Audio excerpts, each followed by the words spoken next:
grand finals match. The first attack, get it on the way. P. Castro starting things off for Tribe Gaming. And we are here with Root Riders with this quick start with the blimp in the beginning to get this match under his way. And he finds the tornado trap right off the bat. The Yetis grab that value. Town Hall launches some of the shots, but it's okay. No rage needed. The value was there to set the funnel for the RC, and pulling that tornado trap early means the RC will not get affected by any other troops as well. But even sending the funnel to the left allows the Royal Champion to go straight to the core, straight to this Town Hall, and he even has 7 more invisibility spells. The pathing is looking fantastic so far here for P. Castro. And it really seems like that the Tribe players have second-guessed their first attacks because this base, we have already seen it earlier. The question is if this second approach is enough to get the 3-star. The entire core is getting taken care of with the haste by the Royal Champion value. Take a look at that. This core is gone. Look at that value so far. And it was a perfect ability to skip past that Crusher Mortar. Did unfortunately leave that Spear Fox there, but might be able to pull a little bit of the Clan Castle out by, let's see, yes, pulls a little bit more of the Ice Combs in the Furnace. That could actually really help later in the attack. No clue if planned, I don't think so, but in the end it turned out amazing for P. Castro because this means the Fire Mites are already getting slowed down. We have the Furnace taken care of with the poison. The Ice Golems are taken care of early on. And this means now on this backhand where all of those defending heroes are, this is where the Clan Castle cannot help anymore. Yeah, he's continuing this push through the left side. Will have the Warden, the King, and the Queen ability intact here. But the King, he's placed all the way to the bottom side of the space. He's going to work slowly around with regular wall breakers because he can't take super wall breakers, so he busts open this bottom compartment. He has super barbs and the rocket loons. So you can only bring 2 of those super troops in any given attack as the Queen is making her way through. The Warden's Eternal Tome. Actually, no. It looked like it was the Healing Tome to heal things up to the top. There's the King's Earthquake Boot Spiky Ball straight to the bottom. And he does trigger that Giga Bomb. I think the Royal Champion up there just went down, if I saw this correctly, while the King at the bottom side is trying his best and already damaged the defending King. The Multi-Arch Tower on the bottom side is staying alive, and that might be a problem as time is ticking. Yeah, it's ticking here. He has, unfortunately, no way to open this compartment. The Root Rider is going to go down, so he's going to have to get stuck on this wall. Sends in a Headhunter delayed. Queen's already burned her ability since the Giant is there. It's getting locked down to Queen is going down, getting right on through this defensive King, but an Ice Golem can't really do much. It's going to stay to the edge. Queen is stuck in the core, and it's looking like a defense for General X and Repotted Gaming to start off the bracket reset. Give them a second try, give them a third try, give them as many tries as they want. Those Repotted bases are keep defending. They cannot get into the first attack. Tribe Gaming getting a high percentage, but not what they were. An arrow that has been dominating today for them, and it is Hiritsu. So let's see, can he take down that Water Crush, or is he going for something different? We have the first set of loons to see if there's any traps hidden on this far left side. We have the Earthquake, there goes the Giant Arrow, there we have the Lightnings. The Turret Tower stayed up though. Barely missed that Multi-Inferno. That's a little bit of a break that Nebrex and Tribe Gaming are hoping for. So we have this Warden and Queen charging together in this bottom compartment. Does have a recall to be able to pull this Queen back. The healers need to heal her up and does just get that Invis spell off. The timing was perfect there. Another Invis to continue to try to protect this Queen. Can he grab the ground expo and then pull this Queen back? It would, maybe. The air defense. Oh! Okay, he's playing it safe. The air defense was locked onto one of those healers. Another healer going down, so taking a lot of healer damage or even losing a couple of them early on. He now needs to make sure that the troops are walking in, trying to use the Royal Champion for that. The troop launcher is in there as well as he's pushing now into the Town Hall. But that Inferno Tower in the core, it stayed up. It stayed up, but not only that, it got repaired back to full health because of the Builder Hut that was right next to it. But he's continuing to push through. The Royal Champion taking damage from the Spring Trap. Balloons spawning from that troop launcher, but continuing into the core. But Itsu, he hasn't dealt with the defensive CC, so he will have to encounter that, which most likely will have Furnace, Ice Golem combination, which means his troops can get frozen on approach to the backside. There goes the Overgrowth to make sure that that Mortar Crusher is not dealing too much damage as the defending Clan Castle is leaving now. He's dropping the poison to not just catch that Furnace, but as well the defending Minion Prince. We have the Royal Champion charging forward with those troops together. The King on the outside still having his ability, and the Royal Champ as well, but he needs to be careful. That Royal Champ, if she's charging too much for it, she might lose her alive. Oh, he has to go with the freeze on the Minion Prince because it locked down on the RC. Gets her ability off. She goes invisible from the Spirit Fox. King did backtrack towards the multi-archer tower. With the King ability, Ice Golem for the backside for something. Maybe that Ricochet Cannon, but there's a lot left here. Itsu roots are gone. Giga Bomb next to that Monolith, but now it's about the percentage game. We had 87% from P. Castro. Can he approach that mark? It doesn't look like it, as the top side, the King's gonna get pulled into the Queen, and he's gonna go down, and Tribe can have the lead after the first set of attacks. The spiky ball going through, and this might be the defense which Tribe was hoping for, because this is going to finish around the 80% mark.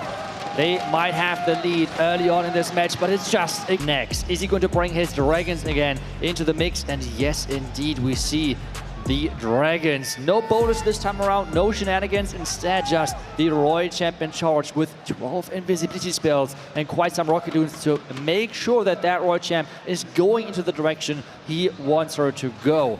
We have the start on the far left side, and even a Blim getting invested to really push that Royal Champion onto that bottom side, and then later on into the Town Hall. He's crossing his fingers, hoping the Royal Champion doesn't find that Tornado Trap, because that can really mess up a plan as an RC's trying to charge her way through. Maybe Invis bottom side to help get the RC into that multi. The Ice Golems are there. The RC's getting distracted on some Skellies, but she is going back into the core, and I think his plan is to try to get this RC to go to the Town Hall. It's risky with the Ice Golems being there. Ice Golems do not draw that Royal Champion. She should be clear, and Town Hall should be on approach after this Ground Expo. Ooh, the Ground Expo is up next. He's taking a couple of shots from that Town Hall. Can he make it work? Okay. The Town Hall is under attack, and it should go down with the activation of the Haste Vial. Where is she heading next? We have her go for the top core, which means the next Inferno Tower is on the menu. Bitter Hut right after, and two more invisibility spells left to be deployed. Oh, look at the value that Nebrax is pulling off here. Getting the Town Hall, getting one multi, getting the other, and he's continuing through, and the Ricochet Cannon can go down to the core as well. What a crazy opening. The double Black Man, though, is going to catch from the Hound, which means now with the Dragons are coming in, we have everything else to follow. He still has then a lot of base left, and those storages mean that those Dragons still have to go into the core. Yeah, he is coming from behind the sweeper from the top side, but I'm going to hang on to the Warden ability. The Queen, though, is off to the right. The Headhunter perfectly timed to come for the King to keep that Queen going. She can grab the Fire Spitter, the air defense at the bottom side. Let these Dragons work together at the top. The Minion Prince ability, maybe after he can lock onto the Poison Spell Tower, that could be a perfect line with the Minion Prince. No, he's waiting, really trying to wait as long as possible. Because he has the Eternal Forest, making sure that he's protecting all of those dragons. All the damage taken so far is getting healed up again. The Queen ability is still there. He's using that now to spawn that Giant, but he cannot reach into that compartment. The Giant has to go through that compartment. Not too much damage. Oh my, that Minion Prince ability was crazy good. A brilliant Minion Prince ability to slow things down. There's the Tornado Trap from the Rocket Loose. Giant's getting into this bottom compartment. Does find quite a bit of traps. He goes down, but it's going to be up to the Minion Prince with 37 seconds. We do have a Phoenix, so he will come back to life. Queen is taking some damage to it. She's also helping a handful of dragons with this Grand Warden. Itsu, it's looking good if he can continue through this bottom side. Time is ticking as the Minion Prince is going crazy with that Dark Crown, making sure that damage is getting pushed out there. He is sure that this is going to be a 3-star, even though the Black Mine catching the Minion Prince. But this is the first 3-star for Tribe, not just in this match, but as well in the first, both matches combined. And Temper, step up, provide that defense, and it's the double overgrowth strategy. No lightning, no giant arrow for this Queen combination, and let's see if he can keep that value for this Royal Champion. And take a look at that. We see Tribe Gaming not taking any risk whatsoever with their core compartments. They have just such a stacked core with the Rage Tower behind the Town Hall. The question now is, can we see a Royal Champion charge with as well as crazy value as we have seen earlier? Nebrex was able to get so much value. Looks like the Royal Champion is actually going to the top side towards this Tesla. Has to make that invisible to reroute the RC back into the core. Ice Golems are there. Watch out. RC, do not get locked onto those Ice Golems and get pulled to the top. And she does. She locks onto one. He recalls that Royal Champion. It's okay. It's not like she got stuck. And if he had a lot of invises, the RC would have not been able to get too much value after that. I am scared for this core. This looks really, really annoying to approach for those Root Riders. Let's see if they can stay alive. We have the push begin. He's going to use the overgrowth on the Rage Tower as well, which means the Town Hall is not going to get boosted up and deals so much damage. The Troop Launcher is getting those test loons into the base. Another Rocket Loon in there to really keep those healers alive. He's going to have to push through this Gigabomb. The Town Hall's awaiting. Gigabomb goes off, but the Warden ability has been activated to help protect these roots. Going to really try to heal them up with the healers, but the Monolith is going to be locking on soon. Can he power through with a Rage spell into the core? He's waiting on this Overgrowth, maybe for the Crusher Mortar to the backside of this base. He's being very patient. King to the far left takes out the Bomb Tower, but there is finally the Overgrowth taking on the Crusher Mortar, the Ricochet Cannon, and the Multi at the back. But this core, like you mentioned it, Sue, it is nasty. And it's staying up. That Fire Spitter just melted that Royal Champion. Her ability was non-existent whatsoever.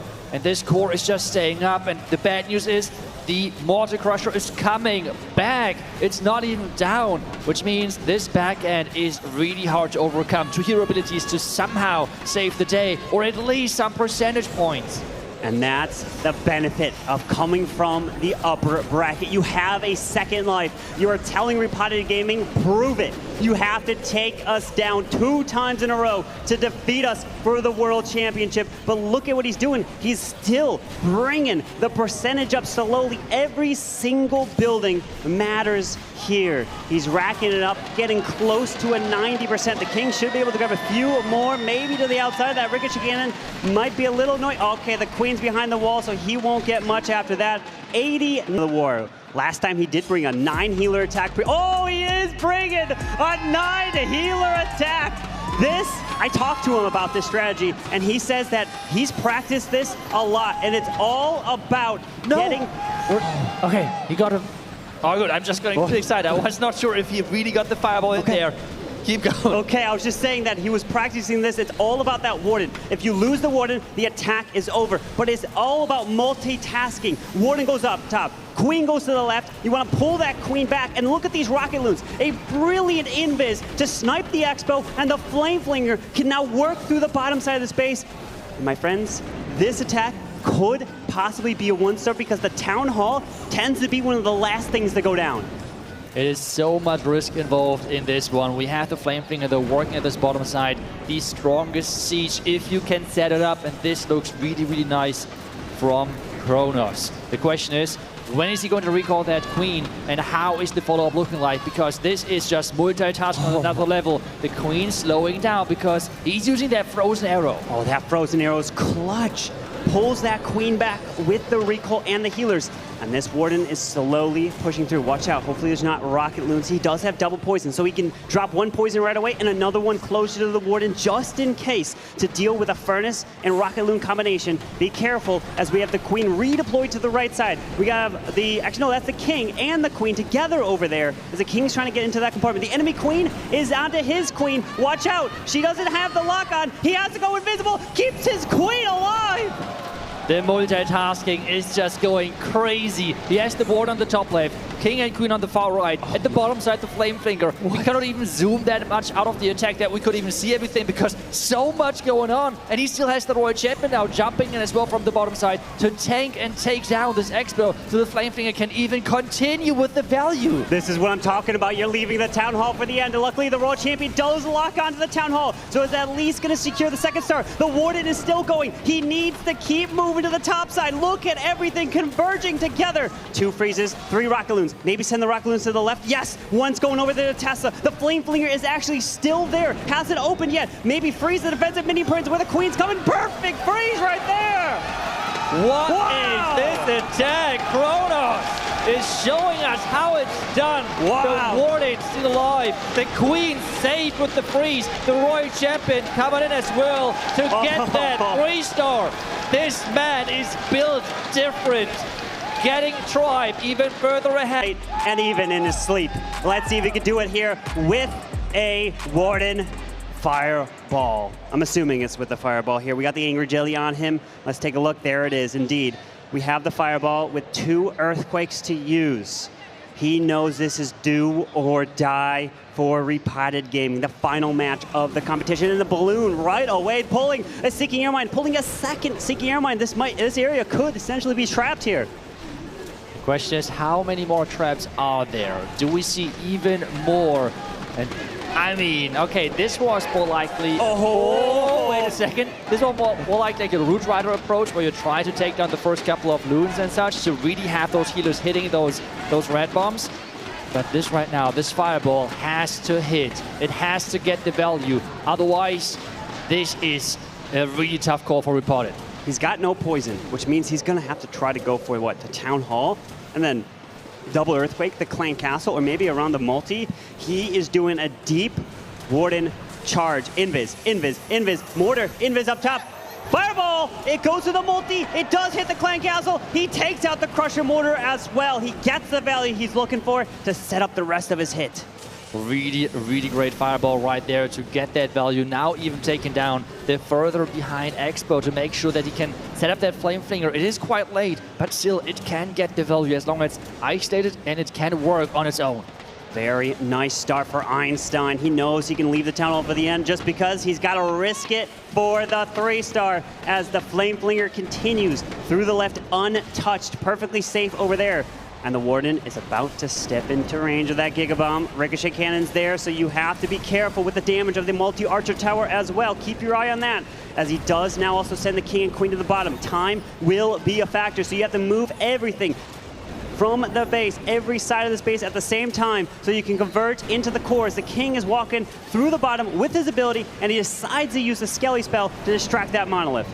There goes the wall, because we have now the opening towards the Town Hall. This King and Queen Hero Dive can get access to the Town Hall, but the question is, do they have enough power? There we go, the Rage. We have as well now the healers right up to really keep those troops alive. The Freeze in there as well to make sure that they're getting those buildings out. But this backhand is still looking dangerous. It's still looking like really not easy to overpower. He still has the Royal Champion, not even deployed yet, with an Invis and 3 Rocket Loons left. He is looking good. It's about time here. The King and Queen have walked to the backside. They will continue into the core. 1 Invis, will use it for the Queen to grab the multi. The Warden is now locking onto the enemy Royal Champ. Headhunter's in. There's the Invis. Take that out. Pops the RC ability. Rocket Loons as well. Rocket Loons to really take down the less hope out of this base, because this is Repotted answer to Tribe Gaming. They're getting their first 3-star on the board as well, and this means that this match is far from being over. He keeps Repotted. And I think he has the best hit rate when he does not need to 3-star, because he's always 3-starring right then.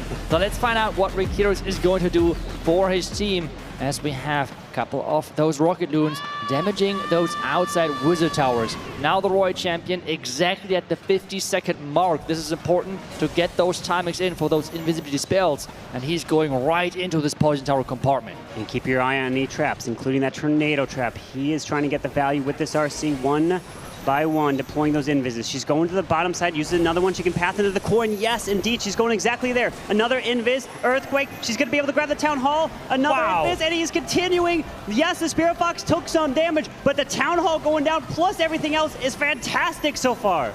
This is crazy. Really good control over the Royal Champion. And as well with that, avoided the Poison Tower, because that would have slowed him down quite a bit. Instead, getting the Town Hall, getting the core, everything is gone. But at the same time, this is a heavy investment. Remember, this means no overgrowth, no other crazy spell support. He is relying on his troops and his hero abilities to make this work. Enemy Queen is there targeting the Valk, so they're going for the wall, but the Headhunter jumps, going to be able to try to help take this Queen down. The Headhunter, unfortunately, does go down.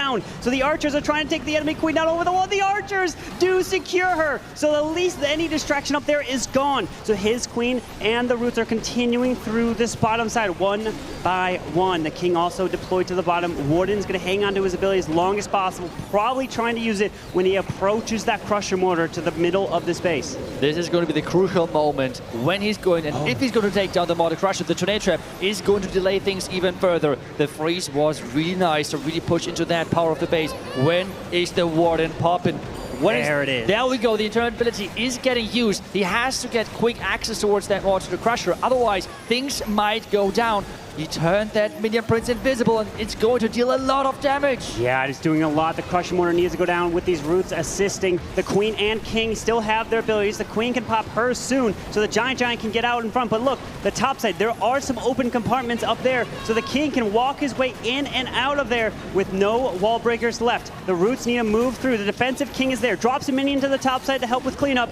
What about the gold storage that's off to the left over there? Keep your eye on that, but he's still waiting as long as possible to use his cleanup and this ability of the King.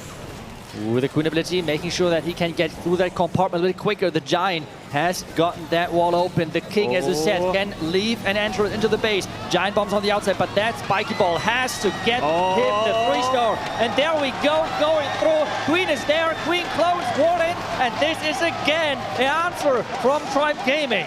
What? Repeat comes down to this attack.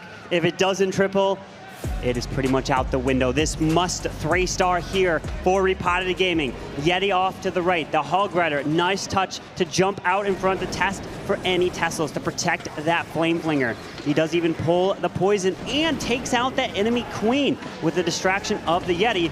And we are seeing the Warden down to the bottom side. He's going to move slowly through it, but we're going to see a Yeti smash style attack. Yeah, that Warden has to really get this Expo and the Wood Arch Tower, and if possible, get as well that Ricochet Cannon. He needs to set up the pathing into the town hall for those Super Yetis. And the question is, can he get that quickly enough? Because that Angry Jelly is running out pretty soon. This Warden is reaching over, taking out this Ricochet Cannon. Clan Castle's in the core. No Earthquakes as we have a jump. 5 freeze spells to use as he does open up the compartment for the Town Hall. As he set up that funnel, Warden will be pulled now down to the Queen. Ice Golems deployed, Super Yetis are down. He set the funnel, pushing into the Town Hall. Then he can jump and even pair in a King Earthquake boot after that, or maybe even before it, so he can jump to the backside of the base. We have the Furnace on the far left side doing its job, spawning fire bites and taking down the outside buildings, where we have now the interesting push into that core. Everything is relying on this one. The Royal Champion in there as well, trying to really push those troops even further into the side. The Ice Golems are in there and are distracting all those troops.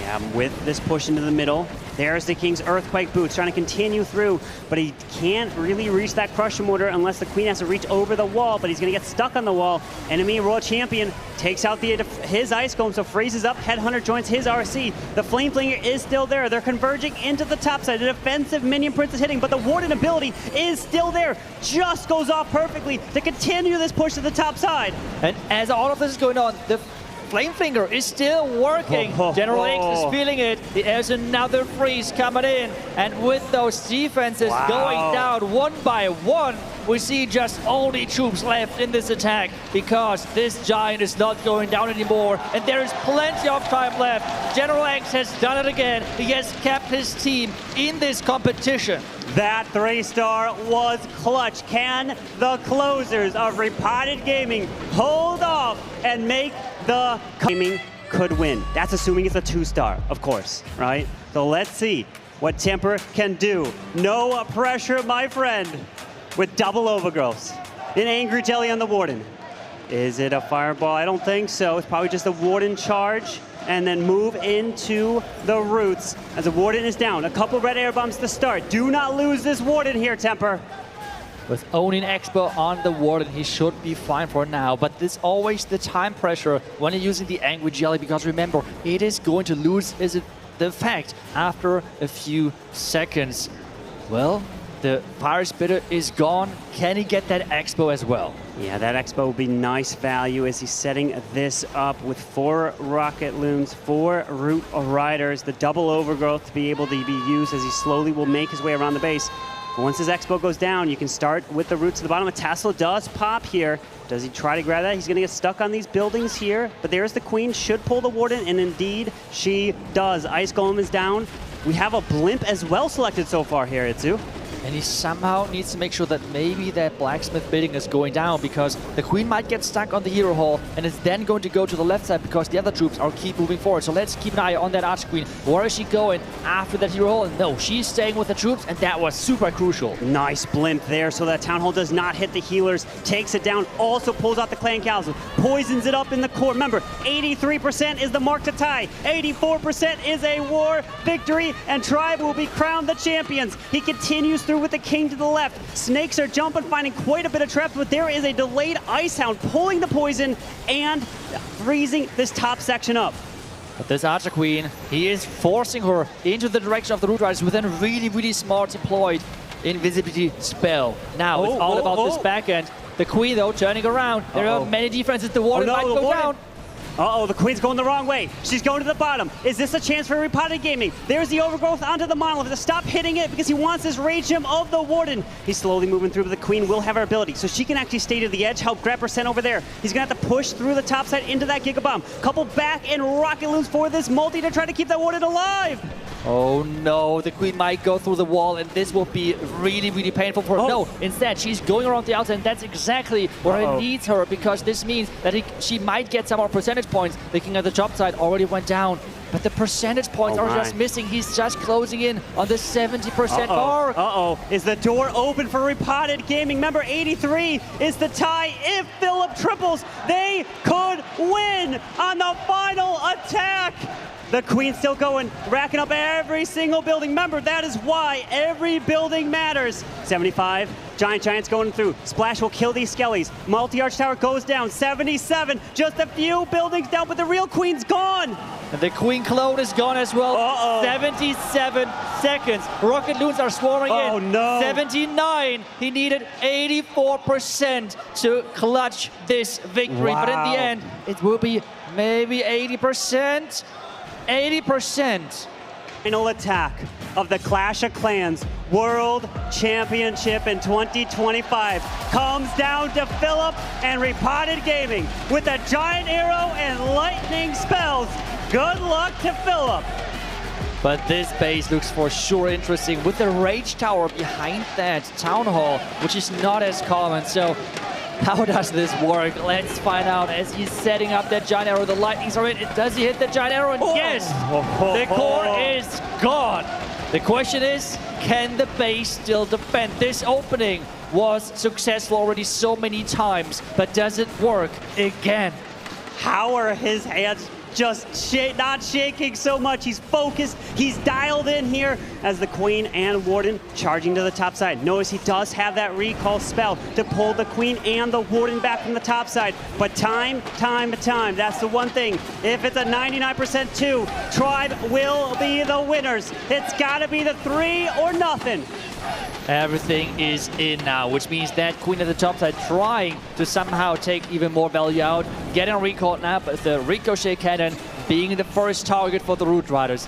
Everything now is sending from the top side. The healers are in, test loons are in as well, and the minion prince has to go down quick. Oh, the minion prince is locking onto these roots. The queen can come over, the headhunter slows him down. But remember, from that giant arrow from the very start, the funnel was created. They're pathing their way all the way around, but that flame flinger is now going to get in range of the enemy queen. Skellies pop over there, so it opens up with these Yetis now.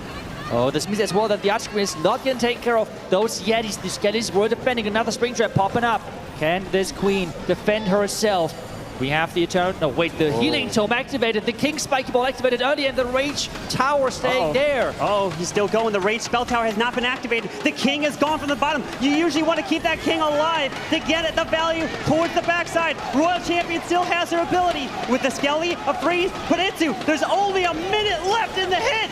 Time is ticking. The Royal ability can be used at any point. There goes the Tornado Trap, rotating everything away from this Fire Spitter, which is now start firing. We have the Royal Gem going for the Town Hall. There's as well the Gigabomb waiting as well. He's moving. The Town Hall's going down, but there's a lot on the backside. Is there enough time? The Gigabomb's going to be a problem. The RC ability goes up. Do Repotted have enough? Tribe staying calm. They know it's not over. 36 seconds left. The Queen is gone. It's just the Royal Champion is Zenitsu.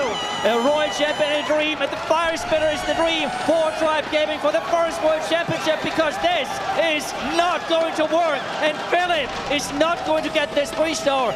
With the Royal Champion going down, this means Tribe Gaming is your World Champion. Congratulations, Tribe Gaming has done it! Your 2025 Clash of Clans World Champion!